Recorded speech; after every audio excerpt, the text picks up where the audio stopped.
Organic save nature. नमस्कार शेतकरी मित्रांनो, मुक्ताई ऑर्गेनिक फर्टिलायझरच्या या यूट्यूब चॅनलमध्ये तुम्हा सर्वांचं मनापासून स्वागत। शेतकरी मित्रांनो, आपण या यूट्यूब चॅनलच्या माध्यमातून वेगवेगळ्या क्षेत्रावरती जाऊन वेगवेगळ्या पिकांविषयीची माहिती घेत असतो। आज मात्र मी सातारा या परिसरात आहे आणि तुम्हा सर्वांना माहिती आहे, सातारा या परिसरात हळद आणि आलेची लागवड ही फार मोठ्या प्रमाणात होत असते। मुक्ताई ऑर्गेनिक फर्टिलायझर गेल्या अनेक वर्षापासून या परिसरातील शेतकऱ्यांच्या सेवेत आहेच आणि आले आणि हळद यामध्ये अनेक चांगली उत्पादनं आपली चालत असतात। याविषयीचीच प्रतिक्रिया घेण्यासाठी आज मी या ठिकाणी आलो आहे आणि माझ्या सोबत आहेत धनंजयजी नलवडे साहेब, ज्यांच्या प्लॉटमध्ये आता सध्या मी हळदीच्या उभा आहे, तो त्यांचा प्लॉट आहे। नमस्कार साहेब। सुरुवातीला मला सांगा की आलं आणि हळद याची लागवड तुम्ही कधीपासून करताय? लागवड सर्वसाधारण मे एंडिंग ते जूनच्या आसपास असते। हो ना, पण किती वर्षापासून हे पीक घेताय तुम्ही? आम्ही 8-10 वर्ष झाले घेतोय आता। हो ना, 8-10 वर्ष झालं। मुक्ताई ऑर्गेनिक फर्टिलायझरची खतं वापरायला सुरुवात केलेली किती वर्ष झाली? यंदाच म्हणजे केली आहे, यंदाच वापरली। मग स्टार्टिंगला केली होती पेरणीच्या टायमिंगला आणि परत एक बेसल डोस दिला होता भरीच्या टायमिंगला। ओके, मुक्ताई ऑर्गेनिक फर्टिलायझरची खतं आता तुम्ही कोणकोणती वापरली? सेंद्रिय खत वापरलंय आपण मुक्ताई, फक्त 1 टन एकरी वापरलंय। बर, ब्लॅक गोल्ड। ओके, हां। आता तुम्ही 7-8 वर्ष झालं आले आणि हळद घेताय आणि पहिल्यांदाच मुक्ताई ऑर्गेनिक फर्टिलायझरची हे ब्लॅक गोल्ड वापरलंय, तुम्हाला तुमच्या पिकामध्ये काय प्रामुख्याने बदल जाणवले? प्रामुख्याने म्हणजे काय झालंय, हळद नेहमीपेक्षा एक नाही म्हणलं तरी 30% पॉवरफुल आहे, म्हणजे पहिल्यापेक्षा। आणि दुसरी गोष्ट, फवारणी वगैरे करायला लागलीच नाही, म्हणजे असं त्याच्यावर रोगाला वगैरे बळी पडलेली नाही।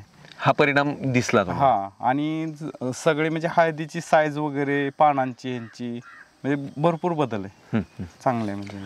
आता या परिसरात तुम्ही इतरही प्लॉट पाहत असाल, इतर प्लॉट आणि आपला प्लॉट यामध्ये काय वाटतं? आहे की भरपूर तफावत आहे। आपला प्लॉट बऱ्यापैकी म्हणजे तसे बऱ्यापैकी ड्रिप वगैरे जरी नसलं तरी पण सगळ्यांपेक्षा चांगलाच आहे, चांगला प्लॉट आहे। हां, काय वाटतं किती उत्पादनात, गेल्या वर्षीच्या उत्पादनात आणि या वर्षीच्या उत्पादनात किती फरक पडू शकतो? गेल्या वर्षीच्या उत्पन्नापेक्षा वाढीवच पडणार, 100%। 100% वाढीव मिळणार। 100%। आता तुम्ही तसे अनुभवी आहात या सगळ्या याच्या पिकामध्ये, तुम्ही गेल्या अनेक वर्षापासून हे पीक घेत आहे, त्यामुळे बारकावे तुम्हाला चांगल्यापैकी माहिती आहेत। तुम्हाला असं वाटतंय का ब्लॅक गोल्डमुळेच हा सगळा परिणाम झालाय? कारण की ह्याच्या आधी सगळं जे वापरत होतं ते तर सगळं वापरलंय, फक्त नवीन बदल म्हणून ब्लॅक गोल्ड वापरले, यंदा एकरी 1 टन वापरले। तर ब्लॅक गोल्डचं आता दरवर्षी वापरतो त्याच्यापेक्षा यंदा दुसरं काही वेगळं वापरलेलं नाही, तेवढंच वेगळं वापरलं, म्हणजे त्याचा परिणाम दिसतोय म्हणजे सर। ब्लॅक गोल्ड वापरण्यासाठी किंवा ह्या सगळ्या पिकासाठी तुम्हाला प्रामुख्याने मार्गदर्शन कोणाचं लाभतं? कोणाकडून हे सगळा सल्ला घेतात? आम्ही खत औषध आणतो, सचिन सपकाळ सर तुम्हाला यासाठी मार्गदर्शन करत असतात आणि हे करत असतात। तुम्ही मला सांगा की आज हळद हे पीक घेत आहे आणि तुम्हाला एवढे चांगले परिणाम दिसत आहेत तुमच्या स्वतःच्या प्लॉटमध्ये, आज या यूट्यूब चॅनलच्या माध्यमातून असंख्य शेतकरी हा तुमचा संवाद ऐकतायत, तर त्या शेतकऱ्यांना या निमित्तानं तुम्ही काय सांगाल? नाही, म्हणजे सेंद्रिय खत हे ब्लॅक गोल्ड हे उत्पन्न वाढीसाठी आणि शेतकऱ्याच्या फायद्यासाठी चांगलं आहे, म्हणजे शेणखताला तोड देण्या बराबरीत काम करतं, म्हणजे सगळ्यांना शेणखत मिळते असा विषय नाही ना। तर आता यंदा प्रामुख्यानं शेणखत टाकलंच नाही हळदीला, म्हणजे महत्त्वाची गोष्ट। त्यामुळे सेंद्रिय खत हे थोडंसं जास्त प्रमाणात वापरूया म्हणून 2 डोसला सेंद्रिय खत हे घेतलं होतं ब्लॅक गोल्ड। ते पण सरांच्या हे माहितीनुसार म्हणून त्यांच्याकडे ते विकायला पण असतं, त्यांच्या अनुभवानुसार ती म्हणले हे घेऊन जावं। ओके, त्यामुळे वापरलं आणि त्याचा परिणाम ही चांगला दिसतोय। बिना शेणखताचीच आहे हळद यंदा। क्या बात।